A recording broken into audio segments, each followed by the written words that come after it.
Welcome to the eSports Show, where we'll keep you updated with the World of Tanks international eSports scene every few weeks.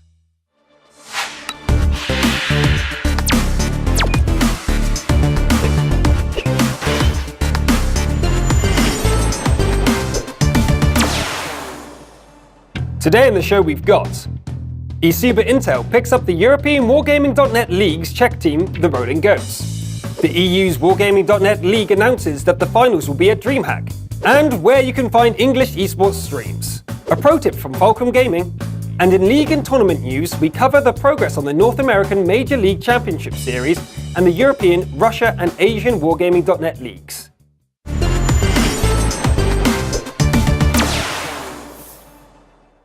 We told you last time that the signing of professional teams will become commonplace. Well, we have another. The Rolling Goats were very active participants in the first European A-Series, managing to successfully score ample points to qualify for the European Wargaming.net League. This was enough for Team eSuper to want to have the Rolling Goats as part of their group, and so eSuper is the fourth European but first Czech team to join the World of Tanks professional esports scene. Although the Rolling Goats didn't manage to achieve any top position in any of the main Wargaming.net or Electronic Sports League tournaments, we hope that eSuper will taste that success soon enough. Ever wondered where to go to get the best live, top-level professional World of Tanks action? In English? Well, there's plenty of great streams for you. To watch North American teams, you have the Fulcrum TV channel, where Soviet, Barum and others cast high-level play from their cluster, including events like the Battle for Berlin and training skirmishes between the best teams from North America. European teams are covered by the ESL, including Joe Miller casting the Wargaming.net League. They also have weekly events like Go For What on Sundays. For Russian cluster action, you have Highfly 15 and me casting the Russian Wargaming.net League. And in Asia, you have GOM TV hosting their Wargaming League now that it's in full swing.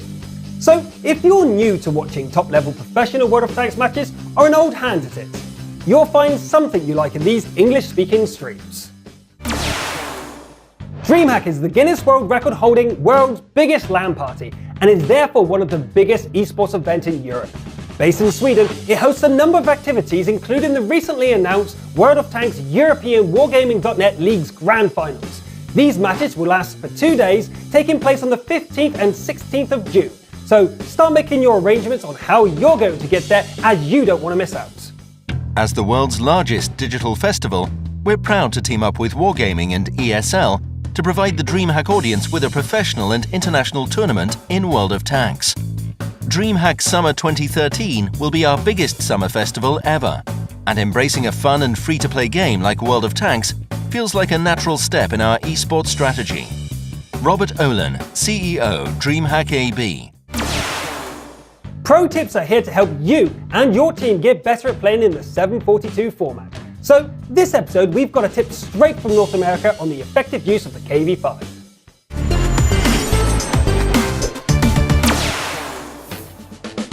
Hi, I'm Nagatron from Fulcrum Gaming.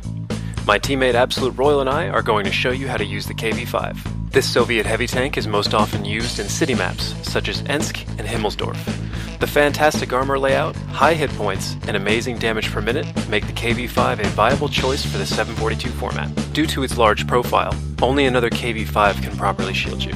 Because of this, we often use them in pairs for greater efficiency, so stay close to your partner. Since they're so large and slow to accelerate, some maneuvers with them require additional coordination amongst your teammates compared to other tanks. In a situation where both sides have the same amount of guns before a confrontation, whoever shoots first usually wins. The KV5's extra hit points are really important, as it equates to an extra shell from enemy tanks, allowing you to mitigate their advantage and giving you a chance to attack.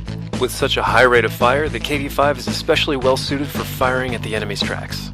If done in coordination with a partner, you can expend the enemy's repair kit and then track them indefinitely without them being able to angle their hull or run away, so you and your teammates can easily destroy them. The KV5 turret turns slowly, so remember to think and predict where your enemy will be. When you're being flanked, you need only turn your turret while putting the rear of your tank at 30 to 45 degrees angle to them, which will be very hard to penetrate. If you find yourself surrounded, then continue to attack what's in front of you and leave the flanker to your teammates. The last thing you want to do is turn your turret sideways to give all of your enemies an easy shot at the flat surfaces. Always remember to angle your turrets between shots against enemies in front of you to maximize your turret's armor. Similar to the E100 or mouse, your goal here is to deny the enemy any shots on a flat surface. Your most prominent weak spot is the Radio Man's turret, which is affectionately known as the R2-D2 here in America. It's important to hide this from the enemy whenever you can. The hatches and the turret itself are still vulnerable, but they won't take damage as reliably as poor R2. Although slower than other Tier 8 heavies, this behemoth has a higher top speed than its size would lead you to believe, but it accelerates slowly, so when you can, keep up your momentum. A KV-5 moving at full speed is harder to penetrate and allows you to utilize your 100-ton tank to deliver vicious ram damage. So never sit still. Always keep moving when you are not firing, but be mindful of your team's firing angles so you do not block their shots. I'm Nagatron from Fulcrum Gaming. Good luck and have fun.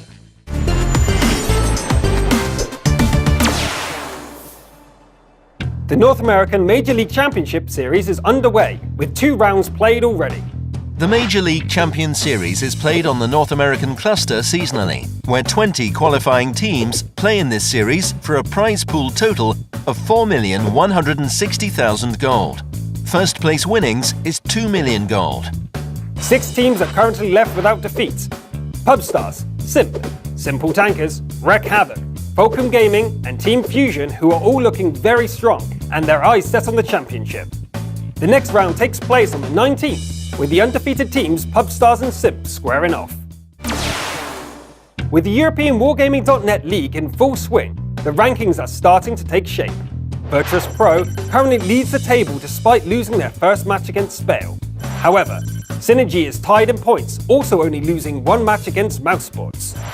Meteor Makers, Casna Crew, Mousesports and Spale aren't far behind, all performing extremely well. It's still early days yet, with more great matches to come, so stay tuned. With 24,000 people watching live, Rush tied their Russian Wargaming.net League set against New Star, allowing Mind to take the top spot, being the only team with an unbroken record. Mind have proceeded to destroy every team they faced so far, struggling only against Rage in their second round. Just type the Riveting TV archive into YouTube to find this match and all the other recordings there.